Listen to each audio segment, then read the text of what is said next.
오늘은 1장인데 출애굽기 1장인데 큰 제목은 애굽을 떠난 이야기. 뭐 출애굽기를 그냥 이렇게 풀어서 제목을 붙였고요. 첫 번째로 이 산파들을 주요 인물로 꼽아서 산파들에 대해서 좀 생각해 보려고 합니다. 여러분 우선 이 배경을 얘기해 주는데 요셉을 알지 못하는 바로가 일어났을 때라고 이야기하고 있어요. 그래서 이 요셉을 알지 못하는 바로가 히브리 민족을 핍박하기 시작한다 이렇게 얘기하고 있어요. 성경에 의하면 한 430년 동안 애굽에 살았으니까 뭐 이때는 벌써 한 100년을 한 세대로 잡기는 좀 뭐하지만 적어도 4세대, 100년을 한 세대로 잡아도 4세대가 지나온 거고 요즘은 뭐 한 30년을 한 세대로 잡죠. one generation 혹은 뭐 25년을 잡는 사람들도 있는데 뭐 30년으로 잡으면 정말 이게 뭐 10대가 내려온 거죠. 10대 이상 내려온 거죠. 그렇죠? 그러니까 엄청나게 지금 자손들이 번성을 했습니다. 요셉을 알지 못하는 세왕이 일어나서 핍박한다고 그랬는데 이 성경 역사를 연구한 학자들에 의하면 이렇게 해석하는 분들이 계세요. 이 새로 일어난 바로가 요셉을 알지 못하는 건 너무 당연할 뿐만 아니라 그 종족이 함족이었다 이렇게 해석하는 분들이 계세요. 자, 여러분 여기서 한번 우리가 노아의 세 아들 함셈, 야벳 세 아들 기억할 필요가 있는데 애굽 사람들은요 함의 후손들입니다. 그런데 아브라함과 이삭과 야곱은 이 기똥 사람들은 셈족입니다. 그러니까 종족이 틀린 거예요. 어떻게 보면 야벳 족속은 또 다르잖아요. 그런데 바로를 배출한 이 가문은 원래가 함족이었다는 겁니다. 그런데 마침 요셉이 총리가 될 때는 그때 왕조가 바뀌어가지고 셈족 계통이 바로의 직위를 이어가고 있었던 때라고 그래요. 그래서 이제 전격적으로 요셉을 총리로 등용하게 된 것도 사실은 같은 셈족이기 때문에 바로가 더 친근감을 느껴가지고 그렇게 총리로 등극시켰다 이런 해석도 해요. 그러니까 여기 지금 바로가 요셉을 알지 못하는 바로를 할 때는 그 셈족으로 이어졌던 바로의 계보가 끝나고 다시 함족 계통이 정권을 잡아가지고 바로의 왕위를 이어가고 있었던 때다 이렇게 해석을 해야 된다는 겁니다. 참 일리가 있어요. 그런데 이제 애굽 사람들에게 걱정이 생겼습니다. 뭐냐면 히브리 사람들이 인구가 엄청나게 많아진 겁니다. 많아지다 보니까 전쟁이 일어났을 때 이 사람들이 만일에 적군과 손을 잡게 되면 이거는 완전히 내분이 되는 것이고 안에 적을 지금 데리고 사는 것과 같은 형국이 된 거죠. 그러니까 그걸 염려해 가지고 이들을 좀 핍박해야 되겠다. 그래서 고욕을 시킵니다. 뭐 성을 짓게 만드는 거죠. 여러분 뭐 옛날이나 지금이나 건축이라고 하는 것은 이거 굉장한 노동력인데 요즘은 이제 과학이 발달해서 장비들이 많이 나왔지만 옛날에 전부 인력을 했잖아요. 그러니까 뭐 여러분 피라미드 같은 거 돌 같은 거 보면 얼마나 커요. 그걸 옛날에 인력을 전부 끌어왔으니 얼마나 고된 일이었겠어요. 근데 바로가 자기를 위해서 왕궁을 짓는 일을 히브리 민족에게 시켰다. 성경이 이렇게 말하고 있어요. 뭐 그리고 노동의 대가를 제대로 지불이나 했겠어요? 안 한 거죠. 노동 착취도 했던 거죠. 그리고 이제 주로 구체적으로는 이제 벽돌 만드는 일 시켰다 그러는데 벽돌 만드는 거 우리 옛날에 10개 영화에서 봤지만은 지푸라기 썰어가지고 진흙에다 넣어서 진흙에 갖고 벽돌을 굽고 막 그렇게 하잖아요. 근데 뭐 지금은 아니지만 나중에 막 볏짚도 주지 않고 만들려고 막 그러잖아요. 나중에는 이 일 자체가 굉장히 고된 일이었다, 고역이었다 이렇게 성경이 우리에게 알려주고 있어요. 그런데 그렇게 해도 안심이 안 되니까 이 바로가 히브리 산파들을 불렀어요. 산파들은 요즘으로 말하면 산부인과 의사들이라고 할 수 있겠죠. 그 산파들을 불러가지고 정말 너무 잔인한 명령을 내립니다. 자, 조산을 돕기 위해서 이제 아이를 낳는 거 돕기 위해서 갔을 때 만일에 남자 아이여거든 죽이고 여자 아이여거든 살려둬라 이거예요. 남자아이들은 전부 이제 군인이 될 수 있잖아요, 말하자면. 그러니까 아예 싹을 잘라버리겠다 이거죠. 이건 정말 어떻게 보면 민족 말살 정책이죠. 이건 정말 너무 잔인한 그런 정책이고 잔인한 명령이었습니다. 자, 여러분이 산파였다면 어떻게 이걸 받아들이겠어요? 오늘 이 본문에 보면 산파 이름도 여기 나오잖아요. 그렇죠? 예. 그러니까 여기 보면 15절 보면 산파 십부라 하고 부하라는 사람이 아마 산파 이 두 사람만 있지는 않았겠죠. 대표격이었겠죠. 두 사람 불러가지고서는 그런 명령을 바로가 직접 내린 거예요. 야, 여러분 이거 어떻게 거역하겠어요? 이 두 사람이 그 명령을 받고 나와서 하겠다 그럴 수밖에 없었겠죠. 그리고 돌아와서 얼마나 고민했겠어요. 성경에 그런 얘기 전혀 나오지 않지만 이 두 사람이 같은 그 산파들을 모아가지고 또 그리고 원로들 모아가지고 아마 지혜를 모았을 거예요. 자, 이게 어떻게 하면 좋겠냐 이거를. 그때 한 가지 이제 결정된 아이디어가 있었잖아요. 크리에이티브 띵킹이죠. 창조적 사고죠. 자, 이렇게 말하자. 우리가 가기 전에 히브리어인들은 건강하기 때문에 우리가 가기 전에 아이를 낳는다고 그냥 얘기하자. 우리 가서 뭐 도와줄 것도 없다 그렇게 얘기하자. 이게 기발한 아이디어였죠. 예.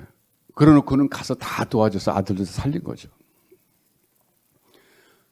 시간이 흘러가서 보니까 바로가 보니까 계속 사내 아이들이 버젓이 태어나고 있거든요. 그 산파들을 부른 거죠. 그 다그칩니다. 이게 어떻게 된 거냐? 그랬을 때 짜냈던 그 아이디어를 얘기하잖아요. 성경이 그렇게 나오잖아요. 히브리 여인들은 건강하기 때문에 우리가 애기 난다고 해서 달려가보면 벌써 낫습니다. 우리가 손을 쓸 겨를이 없었습니다. 뭐 어떻게 하겠습니까? BJR, 뭐 배째라 이거죠. 그러니까 거기에 대해서는 뭐 바로 할 말이 없죠. 본 거 없으니까. 그래서 넘어갔어요. 그런데요, 성경이 이 산파들의 행동에 대해서, 이 산파들의 믿음에 대해서 우리에게 주는 중요한 정보가 있습니다. 이들은 어떤 사람들이었냐면 하나님을 경외하는 사람들이었다 이렇게 얘기했어요. 하나님을 경외하는 사람이었다. 그래서 아이들을 그렇게 살렸다 이런 얘기예요. 자, 여기서 생각할 게 있어요. 결국 이 여인들이요, 하나님을 경외하는 마음을 가지고 아이들을 살렸고 바로에게는 거짓복을 했는데 하나님은 그 일을 높이 평가하셔서 그 여인들의 가문에 큰 축복을 내려주셨다 이런 얘기하고 있어요. 자, 여기 보면은 어떻게 얘기합니까? 그 산파들은 하나님을 경외하였으므로 21절입니다. 하나님이 그들의 집안을 흥왕하게 하셨다 그랬어요. 그들의 집안을 흥왕하게 하셨다. 영어 성경에는요, 하나님이 그들에게 God gave them the families of their own 이렇게 해놨더라고요. 그러니까 그들 자신의 패밀리를 주셨다. 이게 가문을 번성하게 하셨다 이거죠. 여러분 보통 가문이라 그럴 때는 한 가족을 가문이라 그러지 않습니다. 그러니까 두 사람이 남자애를 결혼해가지고 아이를 낳으면 그건 가족이죠. 그다음 이제 자녀손들을 태우고 또 그 자녀손들이 여러 명 되면 이제 그게 번성이 되잖아요. 점점점. 그런 걸 가문이라 그럽니다. 그러니까 여기 보면 그들의 집안을 그랬으니까 그 가족이 아닙니다. 이건 가문입니다. 그걸 번성하게 하셨다는 거예요. 즉 복을 주셨다 그런 얘기죠. 자, 여러분 복 받는 것이라는 사람 없습니다. 특별히 우리 가족이 잘 되고 더 나아가서 우리 가문이 잘 되는 거 원치 않는 사람 아무도 없어요. 저도 그런 기도는 우리 성도들 위해서 많이 하잖아요. 대를 이어가면서 주님 오실 때까지 쓰임받는 믿음의 가문이 되게 해 주시옵소서 이렇게 기도하지 않습니까? 이게 굉장히 복 중에서는 정말 좋은 복이거든요. 제가 이제 벌써 오래전에 미국에 있을 때 어떤 그 유명한 교회를 다니면서 이제 간증하시고 집회하시는 그런 어느 분을 만났는데 이분이 그런 말씀 하시더라고요. 자기 집안이 기독교 명문 집안이 됐다 그런 말씀 하시더라고요. 그래서 제가 가만히 들어볼 때 뭐 내용적으로는 뭐 그렇게 된 것 같이 보여요. 그런데 제가 그 말을 들을 때 조금 마음에 부담이 되더군요. 세상에 기독교 명문 집안이 뭔가. 네. 사실 그렇게 된 것도 하나님의 은혜로 된 건데 그걸 드러내놓고 우리 집안은 기독교 명문 집안이 됐습니다. 이렇게 말한다는 건 조금 지나치다는 그런 생각이 제가 했어요. 그런데 그분만 그런 표현을 쓰는 게 아니라 한간에는 그런 표현을 쓰는 사람들이 꽤 있더군요. 많지 않아요. 자, 이거 말 조심했어야 됩니다. 세상에 기독교 명문 집안이 어디 있어요? 하나님의 은혜를 입은 집안이 있을 뿐이죠. 그래서 우리는 그렇게 하나님께 나가서 기도해야 돼요. 하나님, 우리 집안에 은혜를 베풀어 주시옵소서. 네. 그러려면 이 산파들에게 배워야 됩니다. 뭘 배워야 됩니까? 진정으로 하나님을 경외해야 합니다. 자, 여기서 한번 우리가 한 걸음 더 깊이 파고 들어갈 게 있는데요. 뭐냐면 이 산파들이 하나님을 어떻게 해서 경외하게 됐을까? 조금 다른 말로 얘기하면 이 산파들은 하나님을 어느 정도로 이해하고 있었을까? 하나님에 대한 신인식, 신지식의 깊이와 넓이가 어느 정도였을까? 이런 질문을 갖고 한번 이거 분석해 볼 필요가 있어요. 자, 여러분 생각해 보세요. 여러분 생각할 때 이 히브리 산파들이 하나님을 경외하였으므로 그 아이들 살렸다 그러는데 그 경외하게 될 때는 하나님을 알았다는 거잖아요. 어떻게 어느 정도로 하나님을 알고 있었을까? 이걸 한번 분석해보고 연구해보자 그런 얘기예요. 물론 자료가 많지 않아요.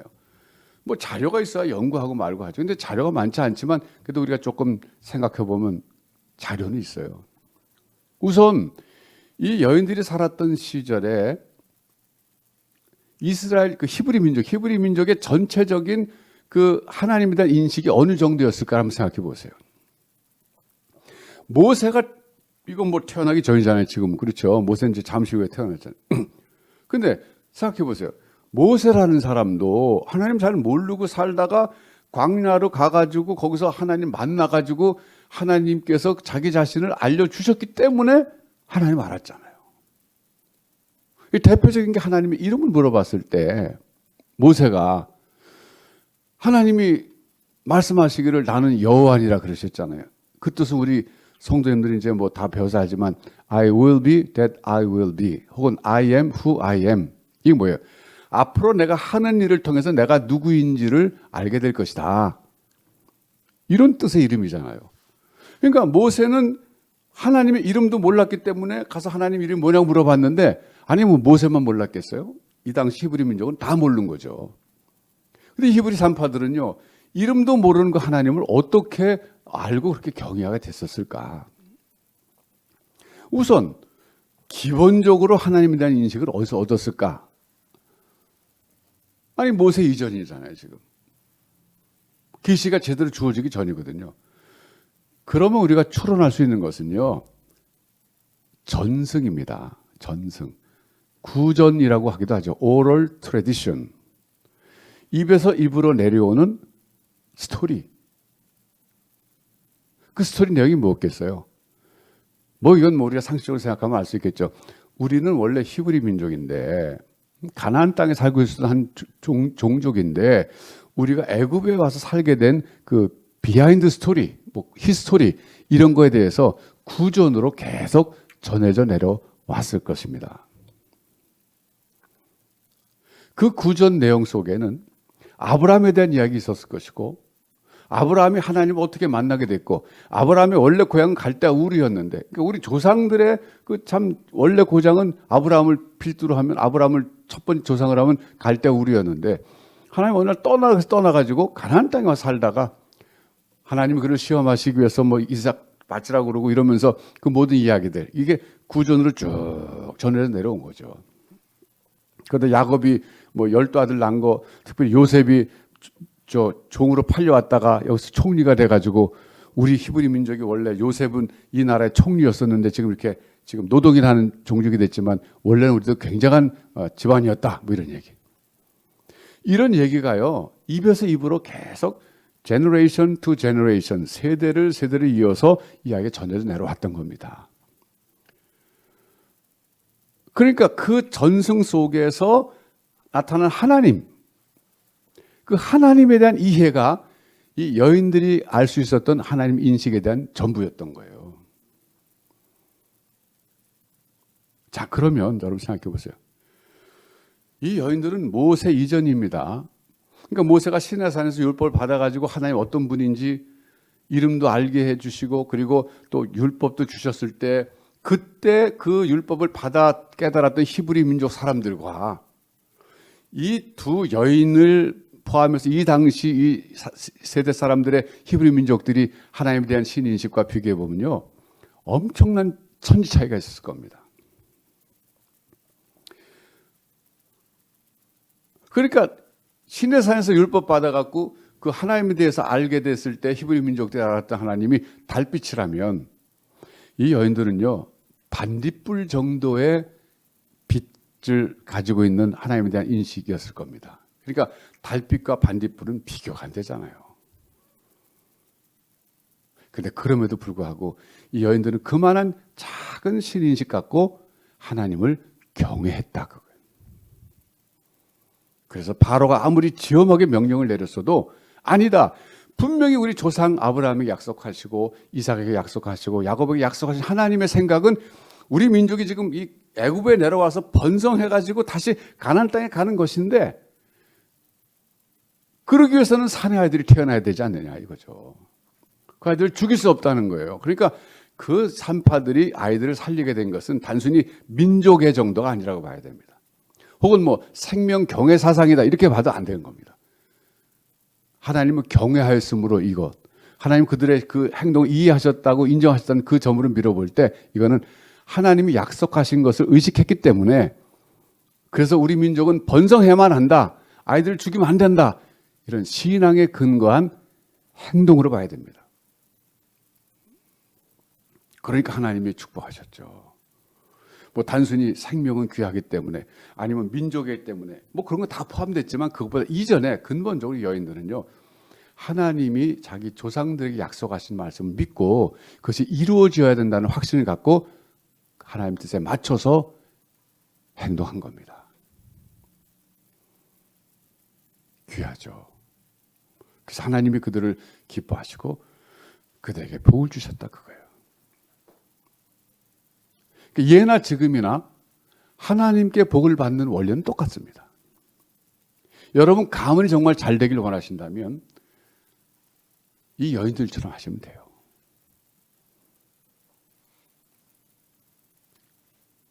자, 그러면 다시 한번 우리로 돌아와 생각해 봅시다. 우리는요 그 여인들보다도, 그리고 모세가 시내에서 내려와 가지고 율법을 전해줬을 때 하나님에 대해서 깨달았던 그 히브리 민족보다도 우리는요 엄청나게 넓고도 깊은 하나님 지식을 갖고 있어요.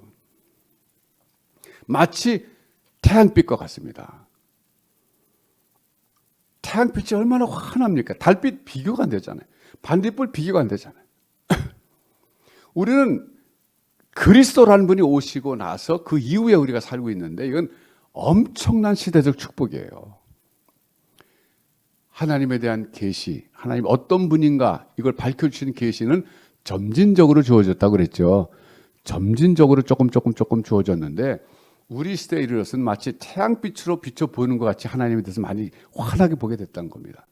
자, 그런데 문제는 우리는 이렇게 하나님에 대해서 깊이 있게 아는데도 이 여인들만큼 하나님을 경외하는 삶을 살고 있느냐, 이걸 우리가 반성해 봐야 됩니다. 알고 있으면 뭐가 중요합니까? 행동으로 옮겨야죠. 야고보 사도의 핵심 메시지가 그거잖아요. 행동하는 믿음이어야 된다. 행함이 없으면 죽은 믿음이다. 이건 뭐예요? 알고만 있지 행하지 않으면 안 된다, 그런 얘기 아니겠어요? 이건 우리가 늘 가슴을 치면서 우리가 하나님 앞에 회개해야 될 중요한 제목 가운데 하나가 아니겠어요? 알면서도 못하는 거예요, 이거. 그래서 오늘 이 산파들에게서 배울 거는 바로 그거예요. 어떻게 보면 반딧불로 비춰보는 것 같이 하나님을 희미하게 봤는데도 그 하나님에 대한 그 조그만 그 지식을 가지고도 하나님을 진정 경외하면서 하나님의 뜻대로 그 시대를 살아간 이 믿음의 여인들. 반면에 우리는 태양빛으로 비춰준 것 같이 환하게 보고 있는데도 하나님을 경외하는 삶의 태도를 유지하지 못한다는 점, 이거는 반성하고 회개해야 될 점입니다. 그런데 반성하고 회개하는 게 좋은 겁니다. 왜? 그러면 우리가 하나님께 나가서 은혜 얻을 길이 활짝 열리는 거거든요. 그래서 오늘 밤에는 여러분이 깊이 한번 생각해 보세요. 나는 하나님을 정말 경외하는가? 그리고 경외하는 것이 내 삶 속에서 행동으로 나타나고 있는가? 기도해야 합니다. 그래서 우리가 하나님께 이 여인들처럼 우리도 복을 받아야 되지 않겠어요? 우리 다윗교회 모든 성도님들 가정이 믿음의 가문으로 주님 오실 때까지 대를 이어가면서 쓰임받는 가문이 되어야 되지 않겠습니까?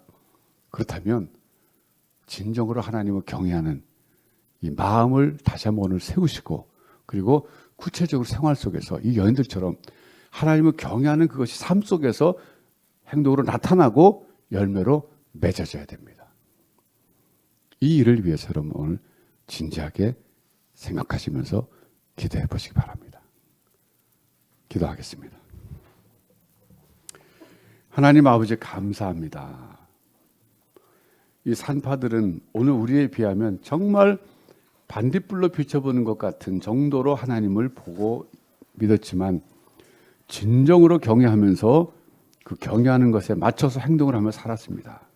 하나님, 그래서 그 여인들을 축복하셔서 믿음의 가문으로 세워주셨는데 오늘 우리 이 시대를 살아가는 우리 저희들, 우리 다윗교회 모든 성도님들, 오늘 이 자리에서 예배드릴 모든 성도님들 한 분 한 분 하나님이 감동하셔서 정말 하나님을 경외하게 해주시고 오늘 그리스도 안에서 우리가 살면서 하나님에 대한 밝은 지식을 가지고 밝은 눈을 떠가지고 보고 살아가고 있는데 알고만 있지 마음으로 경외만 하지 행동으로 나타나지 않는 저희들 하나님 깨닫게 하시며 저희들이 행동으로까지 하나님을 경외하는 것이 삶 속에 나타나게 하시며 열매 맺게 하여 주시옵소서. 그래서 다 주님 오실 때까지 대를 이어가며 쓰임받는 믿음의 가문들로 세워주시고 축복하여 주시옵소서. 예수님의 이름으로 기도하옵나이다.